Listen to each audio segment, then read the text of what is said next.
Queridos irmãos, queridas irmãs, então, sequência no trabalho, né?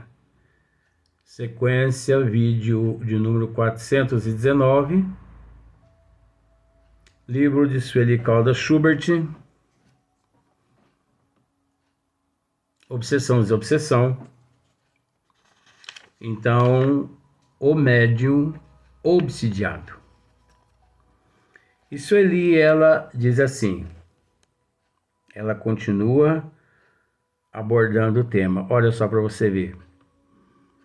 Quanto aos médiums que já estão atuando, né, que já estão trabalhando na casa espírita, já educaram a mediunidade, né, dotados eles de disciplina,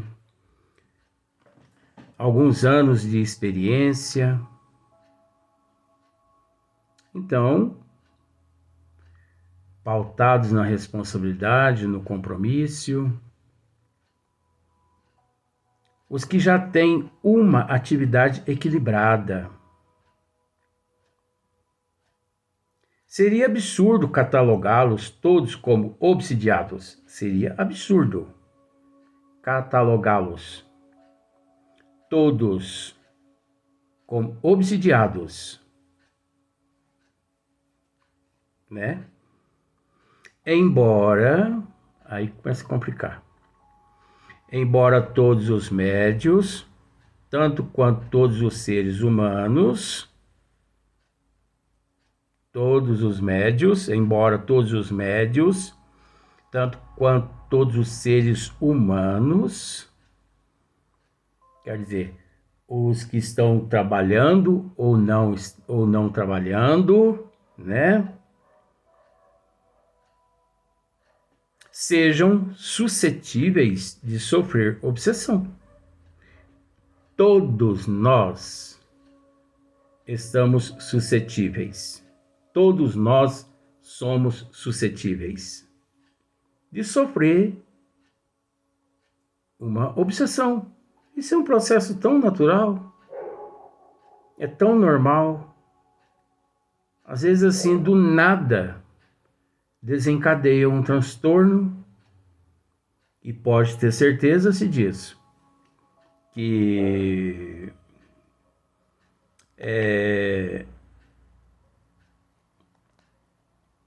pode ter certeza de uma coisa, estou só anotando aqui.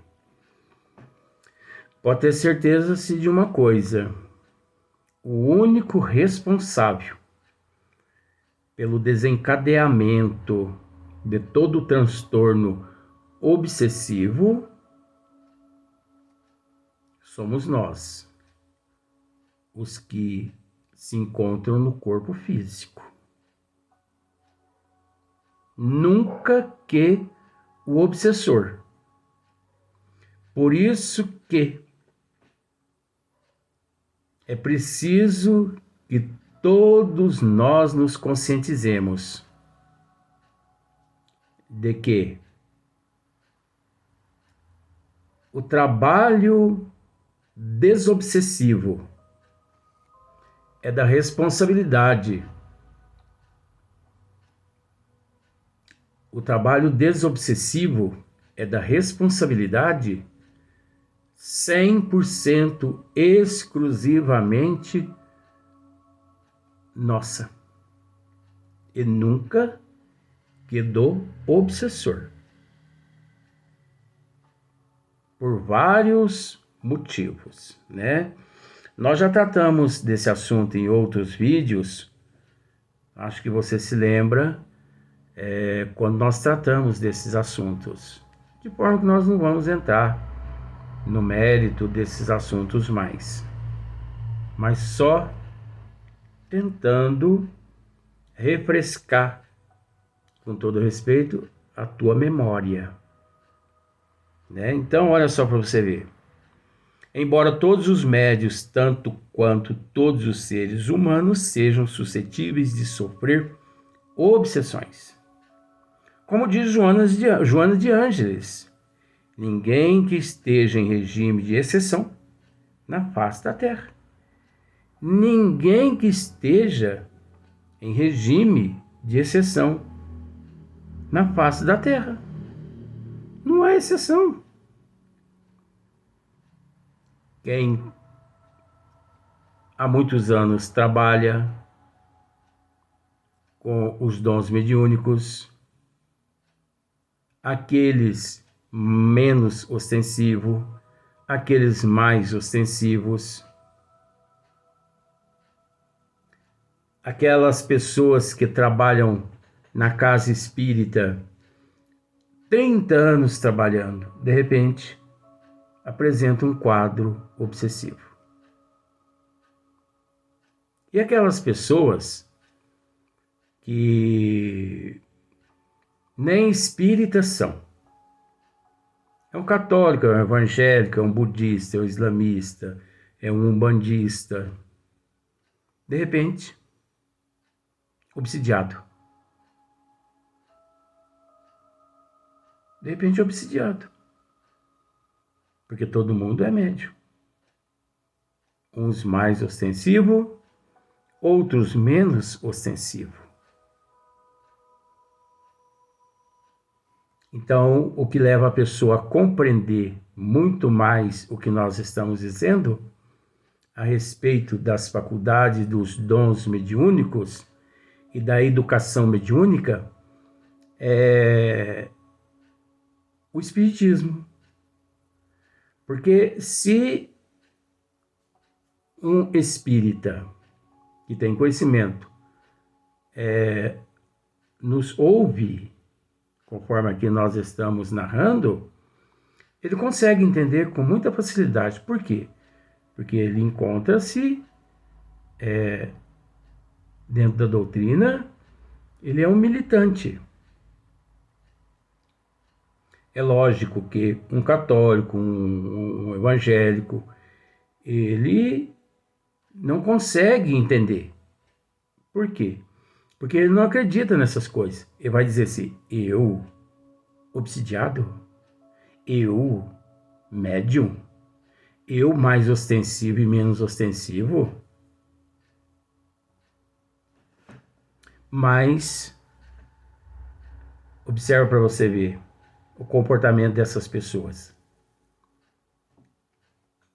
As atitudes dessas pessoas. A forma como vivem. Não saem dos médicos. Baterias e mais baterias de exames. Doenças de todas as espécies. Pelo menos a impressão que a pessoa tem. Depois de vários exames, o médico leva ao conhecimento desse paciente, você não tem nada.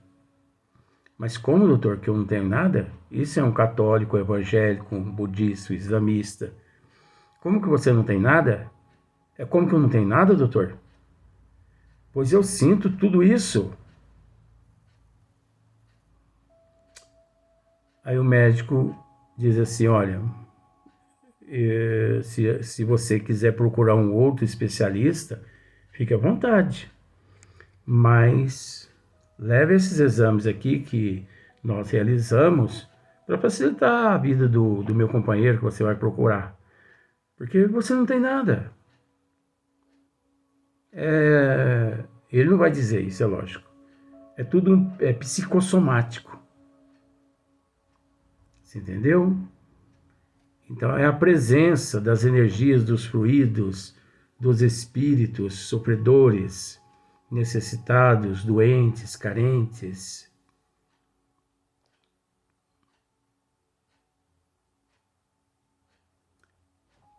De forma que aquele que tem conhecimento, ele já compreende melhor.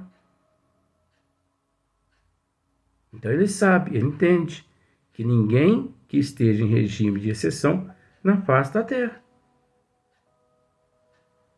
Não há exceção. Budista, islamista, católico, evangélico, umbandista, espírita, idosos, meia-idade, como se diz, né, aqui na Terra, os mais jovens, crianças obsidiadas.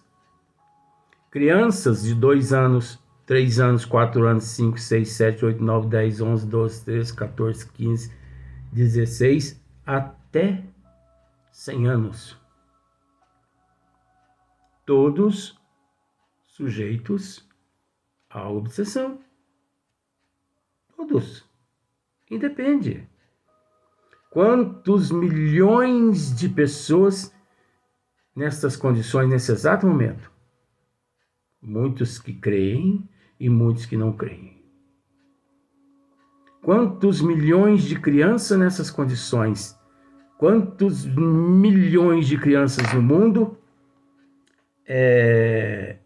que são assistidos por psiquiatras?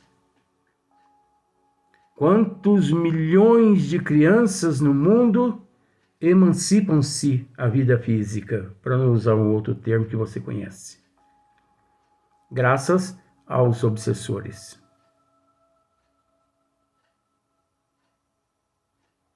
Quantos milhões de evangélicos, budistas, islamistas, umbandistas e também que se dizem espírita, porque não é porque ele é espírita, porque ele é um privilegiado, não, e que está isento disso, não. Quantos milhões de pessoas no mundo por ano não se emancipam-se à vida física? Para não usar aquele outro termo, sabe? Engraçado, eu estou procurando até evitar, não sei, quando eu tiver que tratar desse assunto, aí eu vou citar esse nome, mas eu vou usar emancipação do corpo físico. Emancipou-se do corpo físico antes da programação, por conta dele mesmo, por conta do obsessor e por aí, né? Então,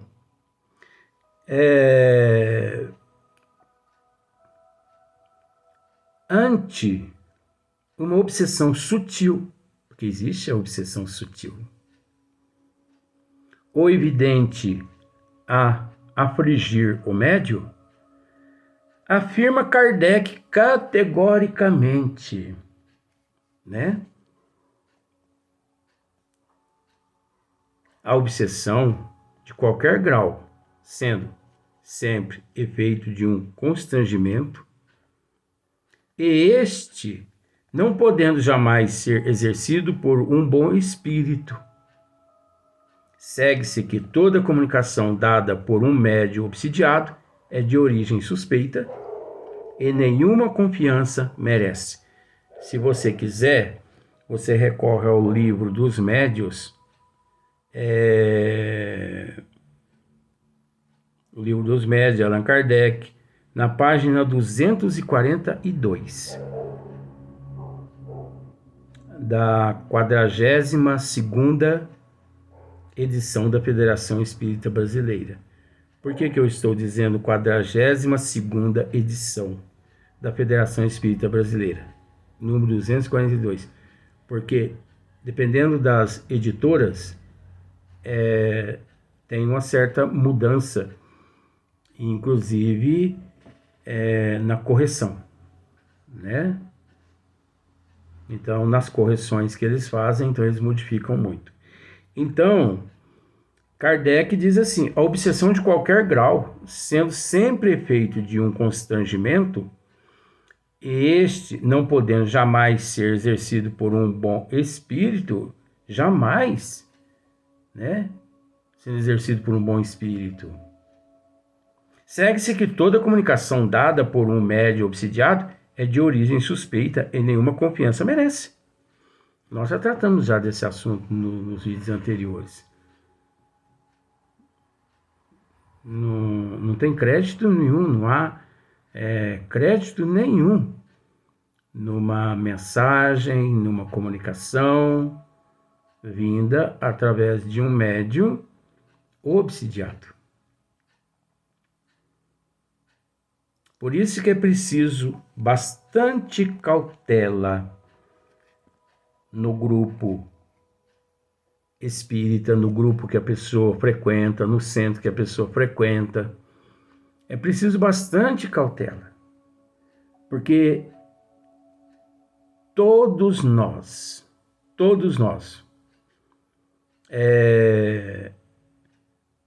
nos encontramos suscetíveis. Somos suscetíveis. Independente. Os mais experientes, os menos experientes, uma hora ele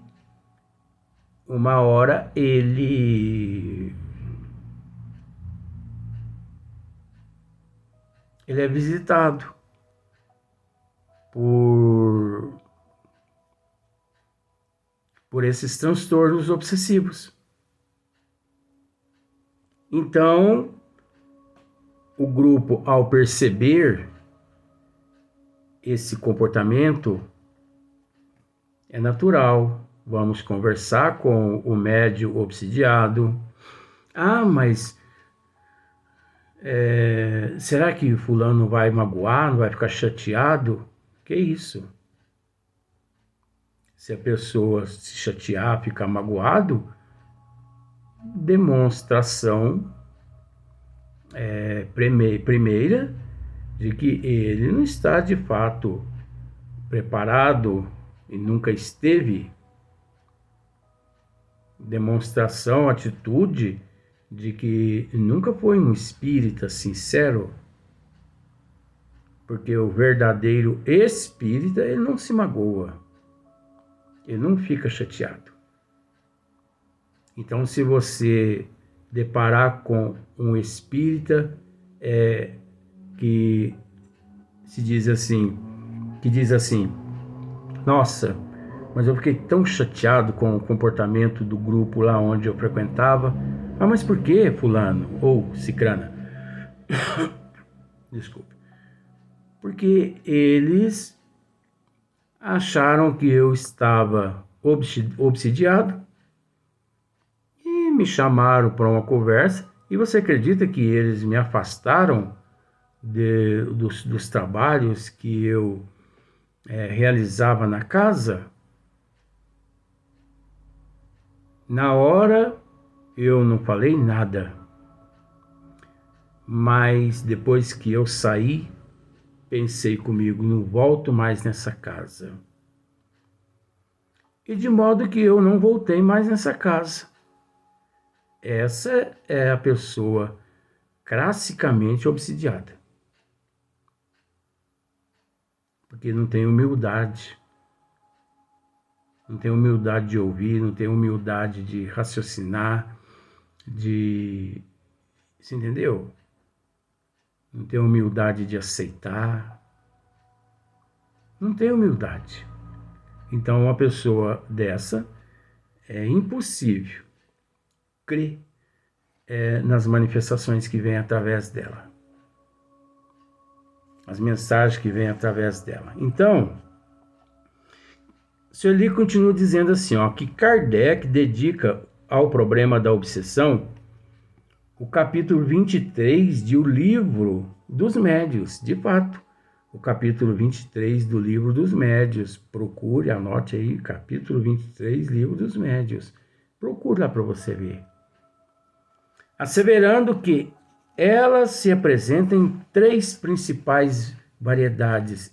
A obsessão, né? Então, 3 principais variedades a obsessão se apresenta. A primeira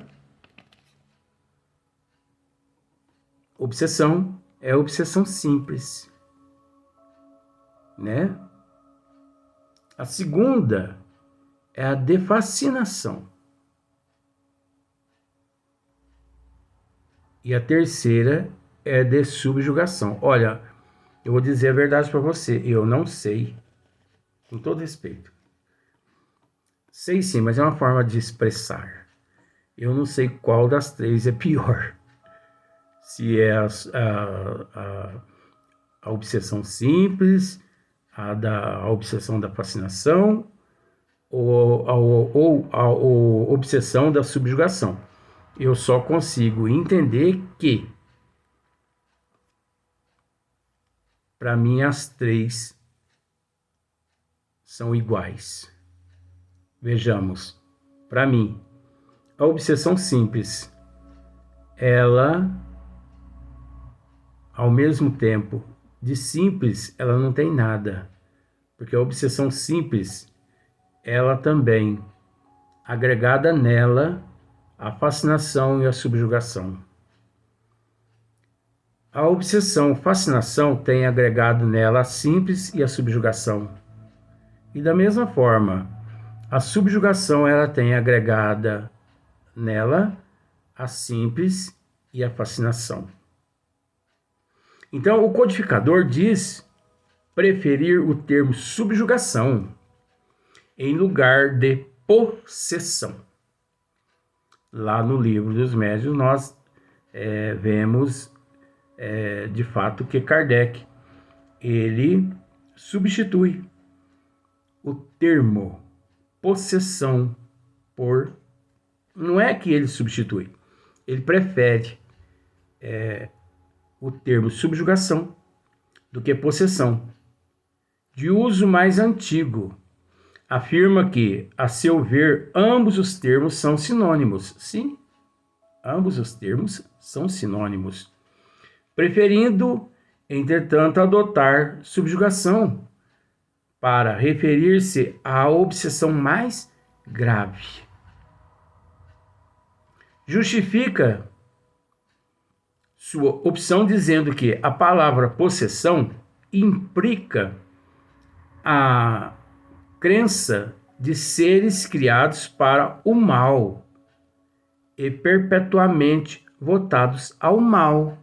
De fato, o que nós sabemos que isso é inexistente, porque ninguém foi criado para o mal. O mal é uma criação, o mal é um transtorno, o mal é o amor que se deturpou, é o amor que se deturpa. O mal é a incompreensão dos desígnios de Deus, de forma que o mal é uma criação nossa. Kardec está certinho nisso, dizendo isso, né? E também seres criados para o mal e perpetuamente, quer dizer, eternamente, perpetuamente, eternamente.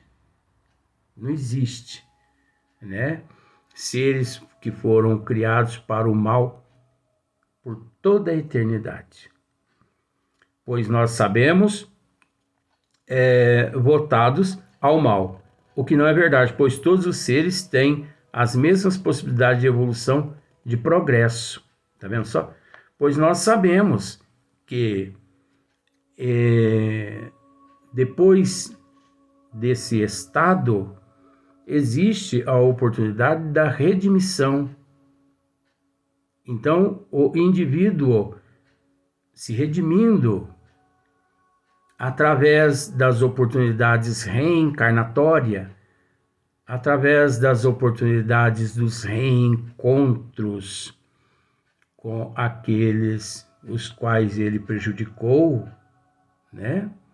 Através da lei de causa, efeito, ação e reação. Então, todo mundo paga as tuas dívidas. Todo mundo quita os teus débitos.